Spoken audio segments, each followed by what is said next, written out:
Guys, Rafa ulit ang inyong mapagmahal. Uy, Subaru. Pogi ah. So, sinundo ako ng ating kaibigan si Aljon na mukhang bagong gising. Ano oras na?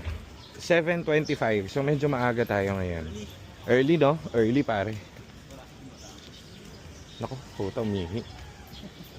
Mumultahan ko yan dyan. So, ito yung gamit natin, pakita ko lang sa inyo. Natagalan to, ang order nito sa December pa actually. So, hindi tayo nahihiya sa ganyan kasi ano muna. Hello. Quality muna guys.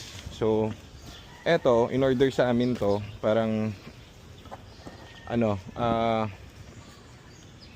pin ng ano, scoop. Tago mo dyan. In-order sa amin to December, siguro bago pa magpasko eh. Anong petsa na guys? January na. Pero nag-update naman kami. John, pinto! Nag-update naman kami dun sa may-ari, sa bumili sa amin. Siman yun si Sir eh. Pero paakit kasi siya ng barko. So kailangan niyang hinabol namin. Ang problem naman dito, di ba sabi ko sa inyo, tranny engine, wala naman sa amin problem. Eto kasi isang to, hindi engine o hindi tranny ang problem nung nakuha namin. Ang problem nito ay steering lock. So, bago magpasko, December 24, pumunta kami sa Pampanga para bumili ng isang buong block, yung mismong steering column niya. Ngayon, yung steering column na yon, so in-expect namin kasi maganda yung ano steering column, talagang buo. Mahal yun eh. Siguro around 40ish, 50ish yata namin nabili yun. So expected namin aabot kami sa deadline. Deadline kasi namin dapat January 15. Kaso lang, wala, shit happens. Meron talaga mga ganun. Pagkabit namin, sira pa rin yung kanyang steering column. So, doon kami medyo nahirapan. So, anyhow doon, pinababa na rin namin yung tranny, pati yung engine, refresh na rin para sabay-sabay. Tapos, ang ginawa ko, dahil gahol na kami sa oras, wala na kaming mahanap na steering column. Kung meron man, mahal sa labas, hindi aabot sa budget namin. Kasi alam nyo naman, magkano na yung steering column, magkano na yung tranny nito, buong clutch systems, shift fork, meron pa kami ABS, so magkano pa yung unit, diba? So hindi na kami aabot doon. So sabi ko, kahit natalo tayo, meron pa tayong isang 2.0 dyan para ma-enjoy ni sir tong kotse niya. Kuha naman na lang ng parts yun na lang ang hanapan natin ng kotse. So meron kami isang blue na 2.0.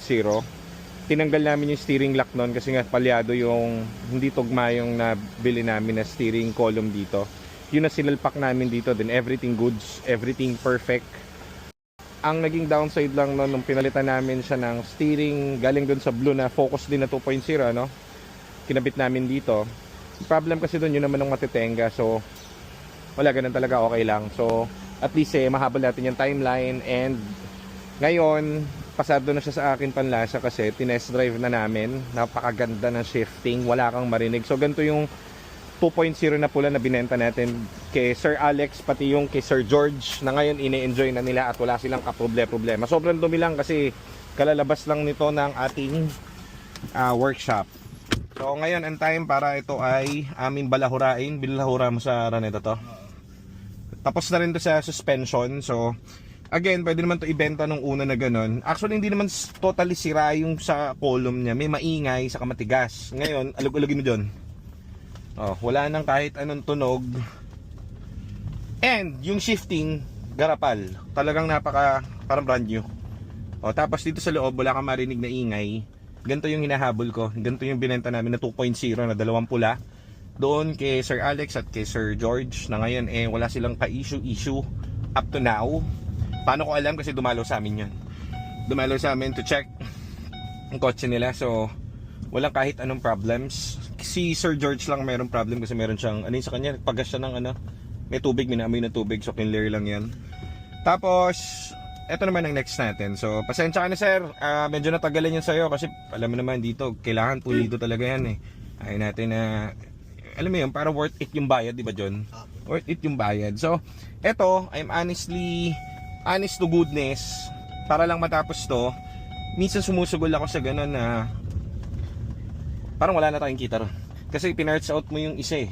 Pero When I say parts out, yung isa, bubuuin namin yung isa na yon kasi ang kulang lang naman is yung steering lock. Kaso, para mangyari yun, matitiwangwang siya ron, di ba? So, tulog ang pera, pero okay lang. At least ito, magagamit niya na, di ba? So, may nararamdaman ka kahit ano? Ang ganda, bitawan mo manibela.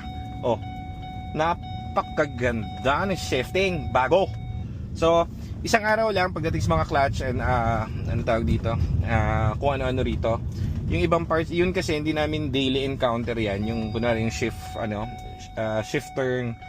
ang tawag doon, steering column, hindi namin masyadong, hindi yan every day. So, kumbaga, nahirapan tayo pero okay lang. So, next na natin yung ABS kasi ang naging downside nung kinabit natin to, yung kanyang buong steering column, pumalya yung ABS na nakakabit kahit nagawa. So, marami naman ako stock doon, papalitan na natin ng bago. Tapos, detailing na to, ano ba next dito?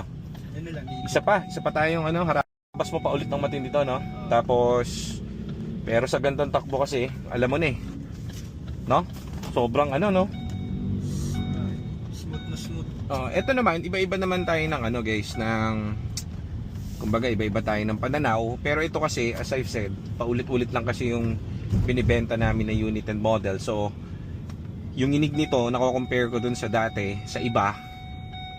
So, talagang siya, kumbaga thumbs up na thumbs up. Talagang hindi tayo papahiya. Tama ba, Johnsky? So, thank you at sa pagising mo ng maaga, kaibigan. Pumasok na tayong dalawa ng matiwasay at matatapos na ang aking mga suliranin. Tapos, yung iba pa natin dun sa workshop, matatapos na rin, di ba? Yung repair and yung, sino pa ba? Yung isa natin pula na Fiesta, no? May isa pa tayong pending, Geser, Geser Pogi. Lapat na lang yan. Pero nakakabit na lahat ng dapat. Okay, very goods. Okay. Vibrator meron ka? Wala kang vibrator. May vibrator ka Tinitignan ko kung gaano kang gaano. Kung matalas ka pa rin, parang Aljo. Ang ingay naman yan! Kanino ba yan? Sa'yo. Ba? Sorry. So, pasok na kami guys. At yun naman ang ating update dito sa pula. Sa pula tuloy. Puti. Ang bango pa. Bango.